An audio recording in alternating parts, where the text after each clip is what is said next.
pada tahun 1921, keluarga David Fluke dan istrinya, Svea, serta Joel Erickson dan Bertha berangkat ke pedalaman Afrika menjadi misionaris. David dan Svea membawa serta David Junior, anak sulungnya yang pertama. Waktu itu baru berusia 2 tahun. Saudara, ketika mereka masuk ke pedalaman Afrika, mereka tidak diizinkan masuk ke dalam kampung itu. Karena orang kampung itu berkata bahwa dewa-dewa kami tidak mengizinkan orang asing masuk ke dalam kampung ini. Dan mereka tidak bisa berinteraksi dengan orang kampung itu. Maka David Fluke beserta istrinya, mereka harus membuat suatu tempat tinggal dari tanah dekat dengan perkampungan itu. Pada akhirnya istrinya, Svea, terserang penyakit malaria. Maka kedua keluarga itu memutuskan untuk kembali ke Swedia. Tapi karena Svea istrinya lagi hamil, maka mereka tetap tinggal di situ sambil istrinya memberitakan Injil kepada seorang anak kecil.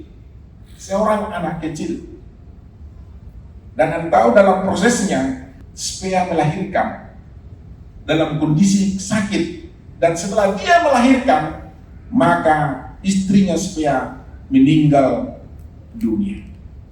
Maka David Fluke menguburkan istrinya dengan penuh kekecewaan kepada Tuhan, karena bukan hanya istrinya yang meninggal, tetapi anaknya juga, anak sulungnya juga terserang penyakit malaria.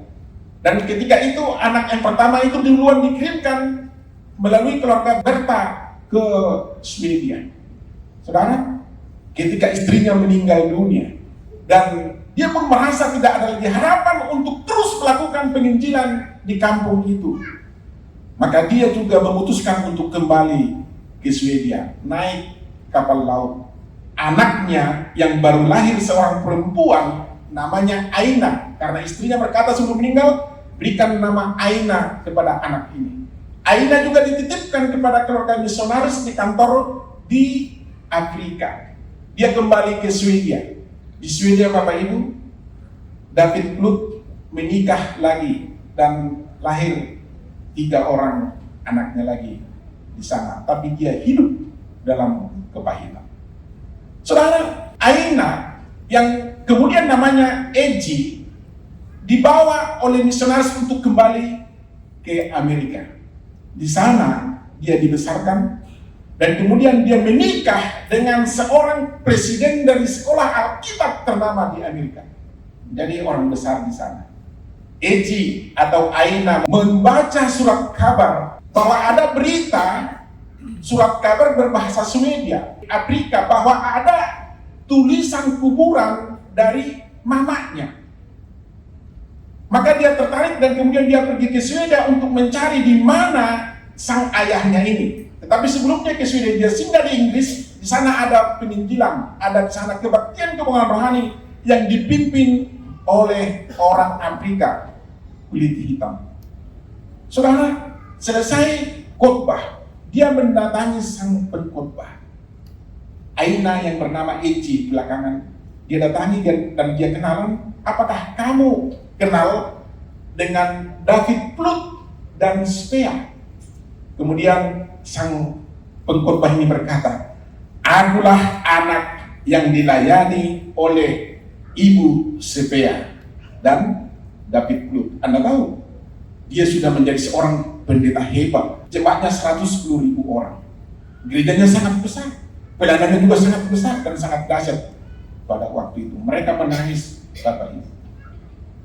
Saudara, setelah itu Eji atau Aina pergi ke Swedia untuk mencari saudaranya, dan dia bertemu dengan kakaknya David Junior. Tapi kakak tertuanya juga sudah alkohol, sudah mabuk-mabukan, dan dia hidup dalam kepahitan.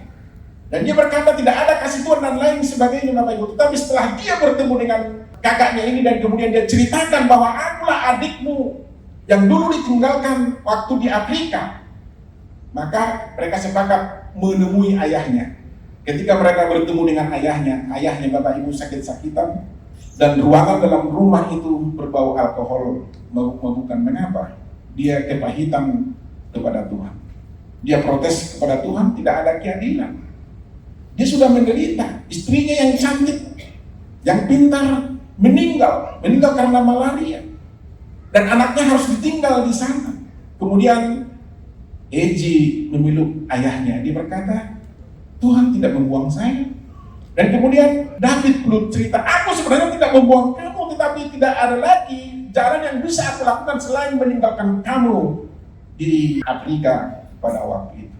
Saudara yang kasih Tuhan, Eji cerita bahwa buah penginjilan yang dilakukan oleh ayah dan almarhum ibunya, sekarang sudah ratusan ribu orang Afrika bertobat dan datang kepada Tuhan. Anda tahu, bapaknya menangis dan dia minta ampun kepada Tuhan. Yang mau saya sampaikan adalah, terkadang kita merasa yang kita lakukan tidak dihargai oleh Tuhan. Terkadang kita kecewa kepada Tuhan. Tuhan, aku sudah melakukan yang terbaik. Aku sudah melayani.